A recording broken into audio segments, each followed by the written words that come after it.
Former Chicago Police Chief and founder of SevenStar Consulting, Dimitri Roberts, joins me now from Chicago.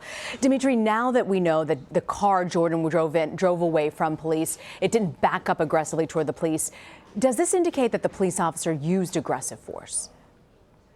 Well, absolutely. Not just aggressive force, but a lack of poor engagement in a situation that didn't require that level of response.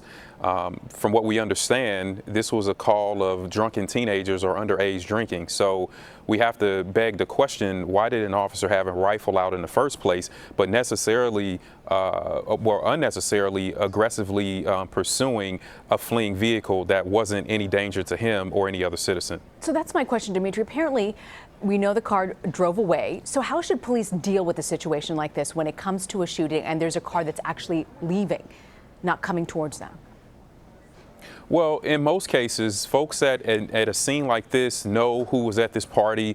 Officers have many other investigative techniques that they can use, such as just simply getting the description of the vehicle, taking the license plate, and running that through a number of different databases to reveal information about the owner and potentially the driver. But this was a case where there were teenagers. And I think that has to be at the forefront of all of our minds when we start to think about how these officers responded to this in the first place. So what happens next in this investigation? What steps should the police department be taking now?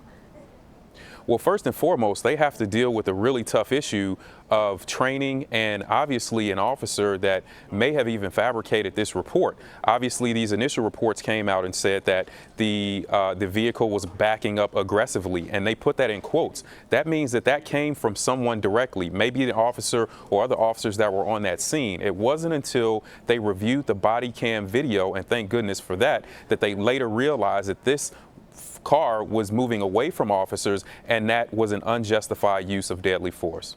We know that body cam footage is not being released at this time, but do you think ultimately, Dimitri, it'll be made public? Well, it's going to have to be. The police chief there, I think, is taking the steps in the right direction to be open and honest with the public about what's going on, trying to rectify these mistakes, but they have a long road ahead of them. Obviously, there's been some poor training. The policies are in place, but they must have a culture there that is open and one that has not been moving towards looking at these issues holistically and retraining their officers in a way that these incidents don't happen. So I think moving forward, we're going to see them do the right thing. They're going to release the video, but they're going to have a long road ahead to rebuild and retrain their police agency. Dimitri Roberts, thank you. Thank you.